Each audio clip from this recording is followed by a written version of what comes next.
Hey guys, it's Shelby coming back at you with another video in my little mini series of things I do to be more sustainable or zero waste that are not aesthetically pleasing. The aim of this whole little series I've started is basically to say the images you see of zero waste living are often very aesthetically pleasing, and if you have the means to do so, sure, enjoy some nice looking things in your home. But if we care about the planet and getting the most people on board with living sustainably that we can, then we've got to break this idea that you've got to look great and perfect all the time to live sustainably. Living a more sustainable lifestyle is about a lot more than your pretty swing top jars. It's about reusing what you already have, using your dollars to vote for what you want to see more or less of. It's also about telling the market what we do and don't want to see, telling politicians what we do and don't want more of, and helping solve the climate crisis in the short amount of time that we have. But in today's video, we're going to get into just some small actions I take in my life that probably are not the cutest, that are sustainable. We're gonna head outside first in my overalls, because I have a sustainable homestead now. Gotta have a pair of overalls.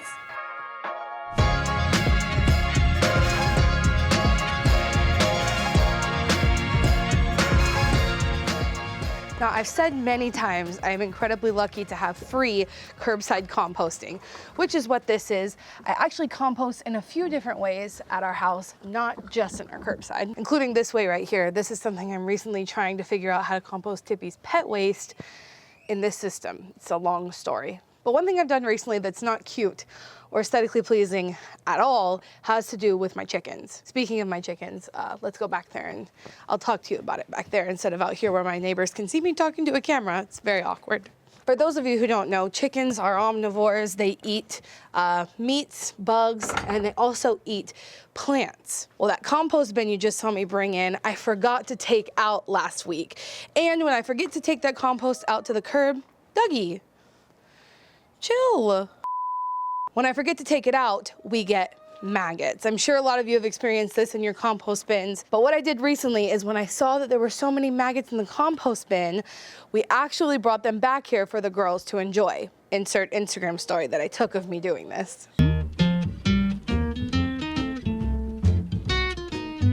And I will say that my chickens very much enjoyed those maggots. Right, Val? She says she doesn't want me to exploit her on the internet that she ate maggots. But seriously, chickens have been a really, really rewarding experience having them in our garden. They bring a lot of benefits, which we're gonna get to a couple more of those that aren't cute in just a second. But feeding them sustainably can mean something as simple as growing your own greens or feeding them maggots that are naturally occurring in your compost bin. It might seem a little gross, but it means that I didn't have to go buy literal black fly larvae, aka maggots, from the store. It's something that you can literally go and pay money for that's going to come in a plastic bag. But I didn't have to pay someone to contribute to the resources that would have gone into growing black fly larvae somewhere else and then having it shipped to me and having it packaged when I already had them growing in my compost bin in the front yard. And to me, that's what sustainable living is all about, using what you already have and buying as little things as you can to contribute to the resources that it takes to make those things. Because for every pound of trash we produce, I've seen estimates all over the place. Between 10 and 70 times the amount of waste that we are producing is produced behind the scenes by people who are manufacturing and making our goods. So as little as we can buy new, the better we're doing for the planet. And that was just one quite icky example. There are more when it comes to chickens. Let me show you. This is chicken poo. Chicken poo, chicken poo, chicken poop. Chicken poop is an amazing resource for your garden. Basically, when you think about the composting process, you put in a bunch of organic materials, greens, veggies, brown things like leaves and cardboard, whatever, and over a few months period of time, then you get nutritious soil. You can think of chickens as basically just speeding up that process. They eat and eat and eat all day, little bugs to the greens in our garden, and then they poop it out. And that is called a hot compost. You do have to let it sit for a while before you apply it to your garden, or you can apply it in much smaller amounts in amendment-like form. But this is a regenerative way to use things like your pets in your garden to grow more foods that is a lot more sustainable than shipping in nutrients from God only knows where. A lot of the things I wanted to talk to you guys about today do have to do with the garden, because growing our own food is one of the most sustainable things that we can do. The way our food system is currently set up, we have a bunch of inputs that are shipped from all over the place, put them on the ground where we've depleted our soil of nutrients, and then we ship the food all across the country and all across the world in some cases to be able to feed our population. And do you know where I get my tomatoes from? Right here. I use things in my garden and with my chickens to grow food so that I can avoid all of the resources that come with mass-produced food right now. Picking up chicken poop, probably not the most aesthetically pleasing thing that I do, but I do it on a pretty much every other day basis so that I can use this to turn it into nutritious, organic, sustainable soil to grow my own food. You know, Madison picked the names of our chickens, but if I could name them, I probably would have named her like Baby Compost or something cute like that. Where are you going, Guh? Oh, you don't want to be on camera? What is it? You're fine. You are fine, ma'am. Now, this video isn't just what I did in my garden to live more sustainably, so this will be the last one I mentioned from the outdoors, but we filled in all these grow bags over here that you see, as well as this garden bed and those 2 garden beds back there, without any plastic, and that was an adventure to say the least. Over on our vlog channel, we showed how we got all of this soil into our garden. The first time we tried to get it without any packaging, we actually took our grow bags and thought we were going to fill them up and put them in my sister's car. The second time we had it delivered to the house, and we went and rented a wheelbarrow so that we can move all the soil from there to back here. This definitely was not a cute process, but in order to save all the plastic that it would have taken for all of that soil to be packaged and then just basically opened up and put into the garden bags, but also that soil wasn't made somewhere else and then shipped over here and then put into our garden beds, we were able to get it from a local place that makes it without doing all of those things, and we were able to get it completely package free. It just wasn't the cutest or the most efficient way to get it, but I will say it was more affordable, but also more sustainable and zero waste. Let's talk about some things that don't have to do with the garden, although it is lovely out here, isn't it? I still can't believe this is my house. Something I've been practicing or preaching over the last year, maybe a little bit of both, ever since the world has changed so much and what's normal is so different, is waste is not waste until we waste it. And I say this because we are really like just at the disposal of what the system allows us to have, especially when it comes to food. We can only buy food that's available to us, and we can only support brands that are available to us. And oftentimes that means something comes in packaging. But what I've been telling myself is that waste isn't waste until you waste it. So trying to reuse as much as I can. And I have some examples over here that I wanted to show you. But first of all, this little bowl down here that Tippy uses to drink water out of when he's downstairs is a reused bowl that we got from a takeout meal. Used to, I was familiar with which places would let me bring my own container. I would prioritize eating there. I would even go as far as to go and get food like I was going to be eating there and then put it in my own container if they wouldn't let me bring my own container. But I'm not so comfortable going to restaurants just yet, so what I've been doing is if we get packaging, I try to find a way to reuse it. Oh, are you gonna come be our model?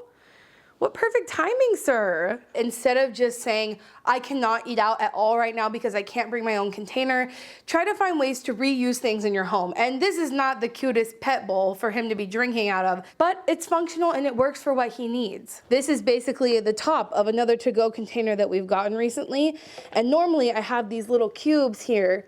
I have new plants that are sprouting down there generally. Like you basically take these little cubes, you sprout them in water, and then once they're sprouted a little bit, you can pop them in. And that little tray holds the little bit of water that allows the plants to get used to what it'll be like when they're in the hydroponic system. But it just looks like plastic sitting at the base of my garden, so not cute, but functional. In some way I found to reuse something without having to get something new to serve that purpose. And something else I want to talk about is this recycling bin right here, which I don't think is cute at all, but is the perfect example of using what you already have and not buying something else just because it would be cuter. We've had this blue recycling bin since college, so probably like 6 to 7 years now. And it functions perfectly fine to hold our recyclables. I've had finding something to replace it on my thrifting wish list for years, but I've never bought another one because I don't need it. I don't need to go out and spend money and promote buying something new to replace something I already have that's perfectly functional just because it's not the cutest. But this is a great example of using something you already have, even if it's not the cutest option, and not replacing things just because you feel like it and buying new things all the time just because what you already have is not the cutest. I have another really, really good example of this, but we have to go upstairs to my bedroom to show you. I've come up here to show them how sustainable we are using that really crappy suitcase that you've held on to for years. Okay, into the closet.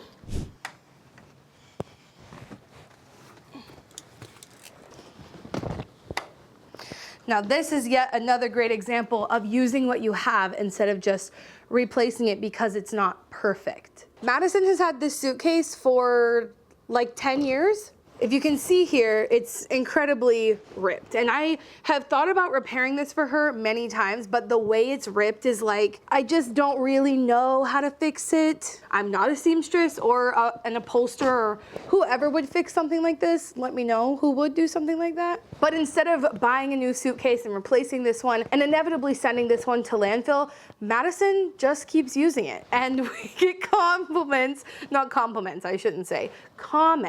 every time we travel, which hasn't happened in a very long time where people are touching our suitcases. But when we did, we would always get comments like, dude, you know your suitcase is ripped. And like, yeah, we know. It still functions just the same. She can pack everything she needs into it. She just can't put anything in this little part of the compartment. But this is not the most usable part. Obviously this is, and this isn't ripped, so it's still completely usable. And that's kind of the idea behind sustainable living, not to just replace things all the time, to take advantage of reuse and repair and all those sort of things to make your things last as long as possible so that we're not wasting resources, creating new items, and sending other items to landfill. If it ain't broke, don't fix it. Thanks, babe.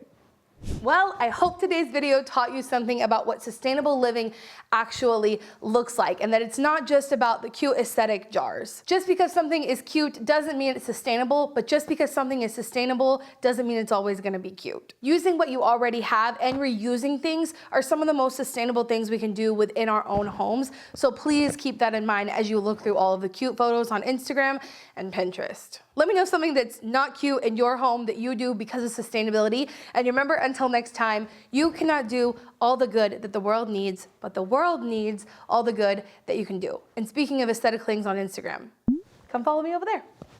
Bye.